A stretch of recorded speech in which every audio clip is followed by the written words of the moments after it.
میں نے کہا کون سی صورت ہے؟ کہا پہلی صورت یہ ہے کہ دل سے ایمان لائے مومن، دوسری صورت یہ ہے کہ تلوار کے خوف اور ڈر سے ایمان لائے منافق۔ لیکن تم نے صحیح کہا کہ انہوں نے تلوار کے خوف سے ایمان نہیں لایا تھا، لیکن قلباً بھی ایمان نہیں لایا تھا۔ کہ مولا وہ کون سی صورت تھی؟ امام نے ان دونوں کے نام لیے، کہا کہ نجران کے یہودیوں اور مسیحیوں نے ان کو بتایا تھا کہ فاران کے پہاڑوں سے ایک شخص قیام کرے گا جو پورے عرب پر اپنی حکومت کو نافذ کرے گا۔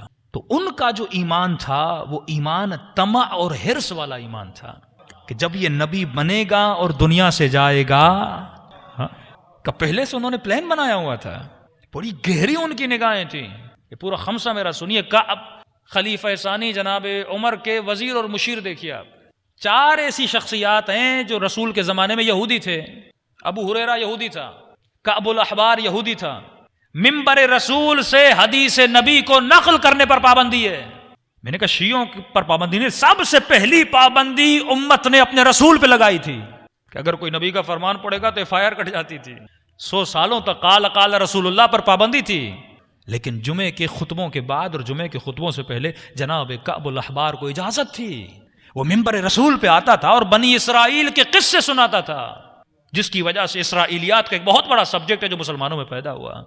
اور یہی کعب الاحبار ہے جو حضرت عمر کو فلسطین لے کر گیا، فلسطین کو فتح کروایا قسطنطینیہ تک، اور جب ایرانی ساسانی وہاں پر آئے، فلسطین میں یہودیوں کی انٹری پر پابندی تھی۔ اور آج مسلمان فخر سے کہتے ہیں جناب عمر کا سب سے بڑا کارنامہ، انہوں نے یہودیوں کو سب سے پہلے فلسطین میں اور ان کے عبادت خانوں میں آنے کی اجازت جناب عمر نے دی تھی۔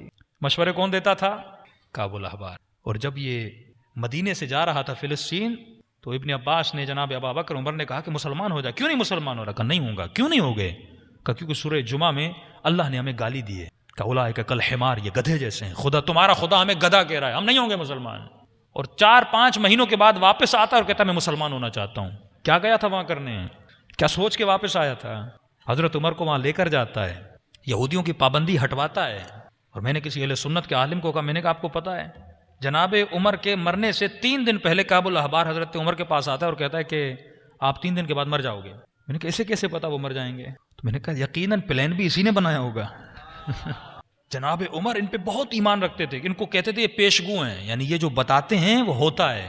کہ پہلے سے کچھ لوگوں نے بتا دیا تھا کہ مدینے میں یا مکے میں جبل فاران سے ایک شخص آئے گا، اور امام زمانہ نے کہا اس طمع اور حرص کی وجہ سے کچھ لوگ ایسے تھے جو اسلام کے اندر داخل ہو گئے تھے۔ صلوات پڑھے محمد و آل محمد۔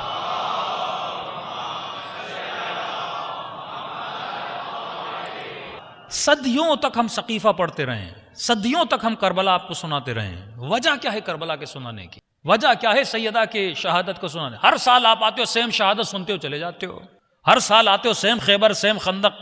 وجہ کیا ہے؟ اور یہی کام خدا قرآن میں کر رہا ہے، وہی سورہ بقرہ، وہی سورہ یوسف، وہی سورہ بنی اسرائیل، وہی سورہ آل عمران، وہی سورہ مریم۔ اتنے قصے خدا بار بار تمہیں کیوں سنا رہا ہے؟ تبھی معصوم نے فرمایا نہ قرآن قصوں کی کتاب ہے، لآیات لأولی الالباب، تاریخ پڑھ اور تاریخ سے سیکھ، جو صفات ان کے اندر تھی کہیں تیرے اندر نہ آ جائیں۔ وہ بھی تیری طرح مسلمان تھے، وہ بھی کلمہ گو تھے، لیکن ایسا کیا ہوا تاریخ اسلام میں کہ جو علی کے ساتھ کھڑا ہے وہی زبیر جنگ جمل میں کھڑا ہے؟ ایسا کیا ہوا کہ جو صحابی نبی کے ساتھ ایک مسلح پر ایک صف میں کھڑے ہیں لیکن وہی ایک دوسروں کے گلے کاٹ رہے ہیں؟ وہی ابو ذر جس کی نبی فرمائے کہ ابو ذر کی گواہی اتنی بڑی ہے، میں نے کہا زمین نے ابو ذر سے سچا شخص نہیں دیکھا۔ اسی ابو ذر کو مدینے سے نکالا جاتا ہے، اسی عمار کو مارا جاتا ہے، اسی علی کو مسجد میں شہید کر دیا جاتا ہے، اسی نبی کے نواسوں کو کربلا کے میدان میں گھوڑوں کی سموں کے نیچے اس کے جسم کو پامال کیا جاتا ہے۔ تاریخ اسی لیے کہ پڑھو، آسمان سے اترے ہوئے لوگ نہیں تھے، شیطان کی کوکھ سے پیدا ہوئے انسان نہیں تھے، تمہاری طرح میری طرح انسان تھے، لیکن ایسا کیا ہوا کہ یہ بدل گئے؟ کل میں نے پرسوں کی مجلس، شمر اس لیے شمر بنا کیونکہ حسین کے مقابلے میں آیا۔ آج کے شمر زیادہ تمہیں نظر نہیں آ رہے کیونکہ ان کے مقابلے میں کوئی حسین نہیں ہے۔ اگر آج کے شمر کے مقابلے میں بھی حسین ہو تو وہ شمر بھی تجھے بڑا نظر آئے۔ ٹرمپ کیوں بدنام ہوا؟ کہ اس نے قاسم سلیمانی کو مارا تھا۔ امریکہ کا کوئی بھی پریزیڈنٹ اتنا شقی نہیں آپ کو، حالانکہ سب شقی تھے، لیکن جب تم کسی عظیم انسان کو مارتے ہو تبھی تمہاری اسفل السافلین کا درجہ معلوم ہوتا ہے کہ تو کتنا بدکار و بدتر ہے۔ فرمایا اس دن سے ڈرو، خوش نصیب ہو کہ تمہارے مقابلے میں کوئی حسین نہیں ہے۔ یہاں تم ایک مولانا کے مقابلے میں آ جاتے ہو، ایک مولوی کو گالی دے دیتے ہو، آج کا ناداں کسی مجتہد کو گالی دیتا ہے، اپنی جہالت میں کسی سید کو برا بلا کہتا ہے، ہمیں چھوٹا نظر آ رہا ہے۔ فرمایا یہی جہالت اگر تیرے وجود میں رہی تو اگر اس زمانے میں ہوتا تو اپنے امام کو بھی گالی دیتا، کیونکہ تو جاہل ہے۔ یہ جہالت اس سے کروا رہی ہے، لوگوں کو نہیں پتا، لوگ یہ سمجھ رہے ہیں چھوٹا گناہ کریں، نہیں، اللہ کی نگاہ میں کوئی گناہ چھوٹا نہیں ہوتا۔ میں نے کہا نا ایک مسکراہٹ کسی نامحرم کو بڑا گناہ ہے یا زنا بڑا گناہ ہے؟ اب سب کہیں گے مولانا زنا بڑا گناہ ہے، لیکن کتامہ کی ایک مسکراہٹ نے ابن ملجم کو علی کا قاتل بنا دیا تھا۔ کبھی کبھی میرا چھوٹا سا عمل اس کی انتہا بڑی خطرناک ہوتی ہے۔ جو پہلا گنہگار تھا اہل بیت کا وہ کون تھا؟ سقیفے کے بپا ہونے میں کن کی غلطیاں تھیں، کس وجہ سے تھیں؟ اس کے پیچھے انسان کی اپنی صفات چھپی ہوئی، انہی صفات سے اہل بیت ہمیں پاک کرنے آئے۔ فرما اگر یہ وجود پاک ہو جائے تمہاری ایکٹیویٹیز پاک ہو جائیں۔ سقیفہ مکے والوں کی جگہ کا نام نہیں ہے، اور یہ ظلم ہے ہمارے دوسرے مسلمانوں کے جوانوں پر۔ ہم تو اپنے ممبر سے لوگوں کو نالج دیتے ہیں، تاریخ ہسٹری بتاتے ہیں۔ آپ کسی مسجد میں کسی جگہ سے آپ کسی بیچارے اہل سنت کے جوان کو پکڑیے اور پوچھیے سقیفہ کیا ہے، کہا مجھے نہیں پتا۔ ان کو علم کے دشمن ہیں، ان کو پتا ہے اگر ہم نے اس کو نالج دی۔ بھائی ایک محمد علی انجینئر اور مرزا نے کیا کیا ہے، ایک چھوٹا سا کمرہ یوٹیوب کا چینل کھول رکھا ہے، ملین فالوور کیوں ہیں؟ اس کا مطلب عوام علم کی طالب ہے۔ مفتی نہیں چاہتا اسے پتا چلے، مولوی نہیں چاہتا، کیوں؟ کیونکہ اس کا اپنا دربار، اس کی اپنی بازار خراب ہو جائے گی۔ یہ شیعوں میں جو آپ جھگڑے دیکھ رہے ہو، ذاکر اور مولوی کا جھگڑا، ہاں، ذاکروں کا ٹولہ، علماء کا ٹولہ، صاحب امامہ کا ٹولہ، جناح کیپوں کا ٹولہ، یہ کیوں بنتے ہیں ٹولے؟ ان کو پتا مولوی آ گئے تو ہمارا بازار ٹھنڈا پڑ جائے گا۔ ہم نے اتنے صدیوں سے اپنا مجمع بنایا ہوا ہے، ہمیں بلاتے ہیں، پورا کمرشلزم ہے نا، ایک پورا بزنس ہے، پھر مولوی چھا جائیں گے۔ تو یہ ایک دوسرے سے احساس خطر کرتے ہیں، خطرہ محسوس ہوتا ہے ان کو۔ تو جو ہوشیار ذاکر تھے انہوں نے تھوڑا بہت مولویوں کا رنگ اپنا لیا کہ چلو یہاں بھی جائیں گے وہاں بھی جائیں گے، دونوں جگہوں پہ ہماری دال گلتی رہے گی۔ اصل جو جنگ ہے یہ مال، یہ دولت۔ حسین سے کسی کو پیار نہیں ہے۔ مجھے حسین بھی اسی لیے اچھا لگتا ہے کہ حسین کے نام پہ کچھ ملتا ہے۔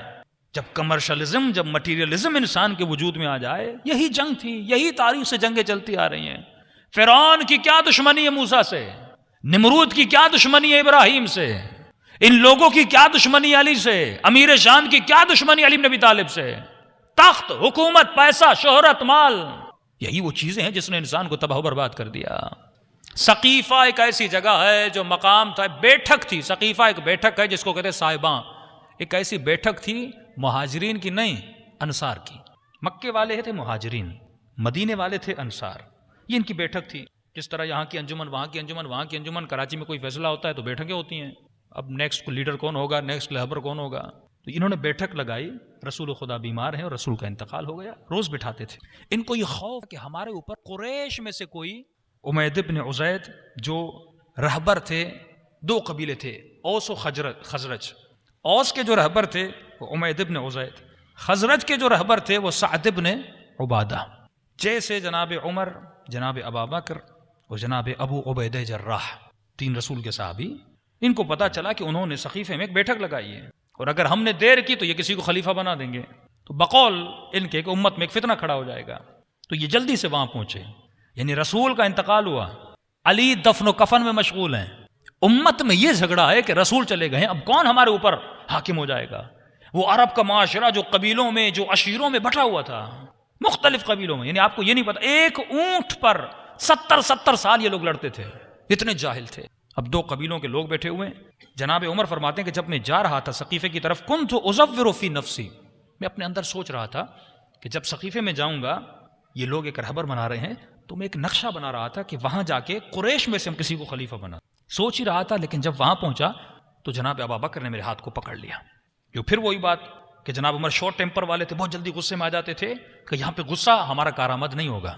اور وہ جیسے انصار میں داخل ہوئے، جناب ابا بکر نے انصار کی تعریفیں کرنا شروع کر کہ تم انصار وہ جنہوں نے رسول کو پناہ دی، سورہ بقرہ تمہاری فضیلت میں اتری، قصیدے پڑھنا شروع کیے۔ تبھی معصوم فرماتے ہیں جو تعریف کرے اس سے ڈرو، تیرے نفس کا سب سے پہلا دشمن یہ جو تمہاری تعریفیں کر رہا ہے۔ اتنی تعریفیں کی، انہوں نے کہا بھائی یہ تو ہمارے لیے آئے ہیں، یہ تو ہماری مدد کے لیے آئے ہیں۔ تو انہوں نے کہا رسول خدا دنیا سے جا چکے ہیں، لیکن مجھے پتا ہے کہ تم لوگ خلیفے کا انتخاب کرنا چاہتے ہو، لیکن تم لوگ یہ جانتے ہو اب یہاں دین اسلام کی بات نہیں ہو رہی. جناب ابوبکر یہ جملہ جاری کرتے ہیں، فرماتے ہیں اعراب میں آج تک قریش کے علاوہ کوئی خلیفہ نہیں بنا. یہ نہیں کہا اسلام میں، یہ نہیں کہا قرآن میں. عرب میں اگر کوئی خلیفہ بنا ہے وہ قریش سے بنا ہے، تو لہٰذا خلیفہ قریش سے بنے گا.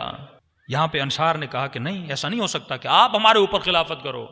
کہ منا امیر و منکم امیر، مدینے کا ایک خلیفہ ہوگا، مکے کا ایک خلیفہ ہوگا. یہاں چھٹے امام جعفر صادق علیہ الصلوۃ والسلام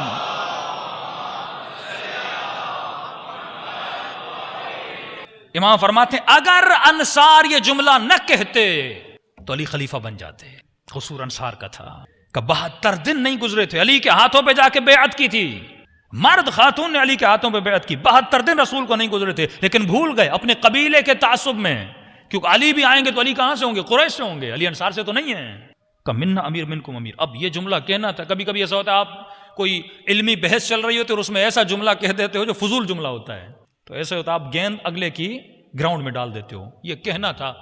جناب ابوبکر یہ تو پھنس گئے کہ یہ کیسے ممکن ہے کہ عرب میں 2 حاکم ہوں؟ حاکم ایک ہوتا ہے، یہ عقل کے خلاف ہے. لو کان فیہما آلۃ الا اللہ، اگر خدا بھی 2 ہوں تو کائنات نہیں چلتی. عرب میں 2 حاکم کیسے ہو سکتے ہیں؟ کہ میرے پاس نبی کی حدیث ہے، خلفاء من قریش، میرے خلفاء قریش سے ہوں گے. اور صحیح حدیث بھی پڑھ رہے تھے لیکن وہ نہیں پڑھا. 12 خلیفہ 12 نقیبہ، 12 خلیفے ہوں گے، 12 نقیب ہوں گے، سارے کے سارے قریش میں سے ہوں گے. یہ نہیں پڑھا کہ کلہم من قریش، سارے قریش سے ہوں گے. سب نے سنی ہوئی تھی، چپ ہو گئے کہ خلیفہ تو قریش سے ہوگا. یہاں جناب ابوبکر نے کہا کہ عمر میرے سامنے ہیں، ابو عبیدہ جرح میرے سامنے ہے، میں ان کے ہاتھوں میں بیعت کرنے کے لیے تیار ہوں. یہاں جناب عمر آگے بڑھے. انہوں نے کہا نہیں، آپ عمر میں بڑے ہیں، آپ کے ہوتے ہوئے ہمارے ہاتھ پہ کیسے بیعت ہو سکتی ہے؟ پہلے سے سب کچھ طے تھا. آگے بڑھے اور انہوں نے جناب ابوبکر کے ہاتھ پہ بیعت کی. یہاں میرے چھٹے امام فرماتے ہیں اب بھی اگر انصار بیعت نہ کرتے تب بھی کوئی خلیفہ نہ بنتا. اصل قصور تھا انصار کا. کہ مولا وہ کیسے؟ فرمایا ایک نفس کی بیماری نے امت کو 72 ٹکڑوں میں بدل دیا. کہ مولا کون سی نفس کی؟ فرمایا حسد. نفاق کی سب سے بڑی صفت جو ہے، 4 صفات میں سے ایک صفت حسد ہے. کہ مولا کس کا حسد؟ فرمایا اوس و خجرج کا آپس میں جو حسد تھا. خزرج کا ریس تھا سعد بن عبادہ، اوس کا جو ہیڈ تھا عمید بن عزید، کہ یہ اس سے جلتا تھا. اس نے کہا اگر میں نے بیعت نہیں کی اور اگر اس نے بیعت کر لی تو وہ مدینے کا ریس اس کو بنا دے گا، لہٰذا میں پیچھے رہ جاؤں گا. تو اس نے سب سے آگے بڑھ کے کہا پہلے بیعت میں کر دیتا ہوں تاکہ وہ قبیلہ پیچھے رہ جائے. صرف اس قبیلے کو مات دینے کے لیے یہ آگے بڑھا اور اس نے جناب ابوبکر کے ہاتھوں میں بیعت کر دی. اور جیسے بیعت کی اب پورا گیم حضرت عمر کے ہاتھ میں آ گیا. انہوں نے فوراً کہا دی خلیفۃ رسول اللہ، اور سعد بن عبادہ لوگوں کے پاؤں کے نیچے آ گیا. جھگڑا ہو گیا وہاں پہ کہ بس خلیفہ ہو گیا، ایک قبیلے نے ہمارے ساتھ بیعت کر لی، اب جو نہیں کرے گا زور کا تلوار دھوس کا تلوار. ایک مرتبہ باہر نکلے اور ان کو اپنے کاندھوں پہ اٹھایا اور گلیوں سے گزرے، روڈوں سے گزرے. کہا خلیفۃ اللہ، یہ اللہ کا خلیفہ ہے، با یا خلیفۃ اللہ، سب آؤ اور اللہ کے خلیفے کی، رسول کے خلیفے کی کیا کرو؟ بیعت کرو. اب امام فرماتے یہاں پہ انہوں نے اعراب بادیہ نشینوں کو جمع کیا جو نہ اسلام جانتے تھے، کچھ بھی نہیں جانتے تھے. مولا علی کو خبر پہنچی، جناب زبیر کو پتا چلا، جناب ابازر کو پتا چلا، اور علی نے جناب ابابکر کو بلایا تھا اور پیغام دیا تھا صحیح بخاری میں کہ آنا تو اکیلے آنا، عمر کو ساتھ لے کر نہیں آنا. جو پتا تھا یہ فوراً غصے میں آ جاتا ہے کہ میرے پاس آنا تو اکیلے آنا. آئے اور حضرت علی نے کہا کہ میں جنازے میں مشغول تھا، دفن و کفن میں مشغول تھا، نبی کا کفن خشک تو ہونے دیتے، اتنی جلدی بھلا کیا تھی خلیفہ چننے کی؟ فرمایا سن کے جناب ابابکر روئے تھے. یہ کلپ بھی موجود ہے محمد علی مرزا کا، اس پہ کمپلیٹ کلپ موجود ہے حوالے جات کے ساتھ. تو ایک حسد کی صفت نے پوری گیم کو کہاں سے کہاں بدل لیا. ایک مال کی محبت انسان کو قاتل علی بنا دیتی ہے. کہ مولا کہہ رہے ہیں تو جانتے ہو کہ میں تمہارے نبی کا نواسا ہوں، تم نے دیکھا تھا کہ نبی نے مجھے اپنے کاندھوں پہ سوار کیا. نبی ممبر پہ خطبہ دے رہے ہیں، جمعے کا خطبہ دے رہے ہیں. فرمایا سد الباب، تمام تا دروازے بند کیے، صرف مولا علی کا دروازہ بند نہیں کیا تھا. یہ بچے گھر سے ڈائریکٹ مسجد میں آتے تھے. غالباً امام حسن امام حسین آئے، مولا کا پاؤں اپنے دامن میں پھسلا اور مولا زمین پر گرے. جیسے گرے رسول نے فوراً خطبے کو چھوڑا، دوڑے دوڑے نیچے گئے اور اپنے نواسوں کو اٹھایا، اپنے جھولی میں بٹھا لیا کہ تم نہیں جانتے میں کون ہوں. ابن سعد کو امام نے کہا کہ کیوں مجھ سے لڑ رہا ہے جبکہ تو میری فضیلت کو جانتا ہے، بچپن سے تو حسین کو جانتا ہے. نہ میں نے حلال خدا کو حرام کیا، نہ حرام خدا کو حلال. کس بنیاد پہ تو مجھ سے لڑ رہا ہے؟ فرمایا کہ حسین اگر میں تیرا ساتھ دوں گا تو ابن زیاد میرا گھر لے لے گا. امام نے فرمایا مدینے میں میرا گھر ہے، وہ میں نے تجھے دیا. پھر بہانہ بنایا، حسین اگر میں تمہارا ساتھ دوں گا تو کوفے میں میرا بہت بڑا باغ ہے، وہ مجھ سے چھین لیا جائے گا. امام فرماتے ہیں مدینے میں میرے حسن کا باغ ہے، وہ میں تجھے دے دوں گا. کہا کہ حسین میرے بچوں کا کیا ہوگا؟ امام نے فرمایا میں ضمانت دیتا ہوں تیرے بچوں پہ آنچ بھی نہیں آئے گی. آ جا، یہ حق کا راستہ ہے. آخر میں شعر پڑھتا کہتا ہے حسین تیری طرف آؤں گا تو جنت ملے گی، لیکن یزید کی طرف جاؤں گا تو رے کی حکومت ملے گی. ابھی جنت سے زیادہ رے کی حکومت مجھے میٹھی لگتی ہے، وہ میرے دل کی راحت ہے، میرے دل کی ٹھنڈک ہے. ایسا وقت انسان پہ آتا ہے اس کے جذبات اتنے اس کے اوپر غالب ہو جاتے ہیں، یہ حق کو دیکھتا ہے پر حق کو پہچانتا نہیں ہے. تبھی فرمایا قد افلح من زکاہا وقد خاب من دساہا. کامیاب وہ انسان ہے جس نے اپنے نفس کا تزکیہ کیا. پیوریفائی کرو خود کو، جب تک پیوریفائی نہیں کرو گے یہ چھوٹی صفت آج تمہیں چھوٹی لگتی ہے کل بڑی ہو گئی، یہ تجھے اپنے امام کے مقابلے میں بھی لا کر کھڑی کر سکتی. یہ علت ہے تاریخ کو بیان کرنے کی کہ تاریخ پڑھو، بڑے سے بڑے لوگ اگر بدلے تو کیوں بدلے؟ ان کے وجود میں یہ صفات تھیں. صلوات پڑھو محمد و آل محمد.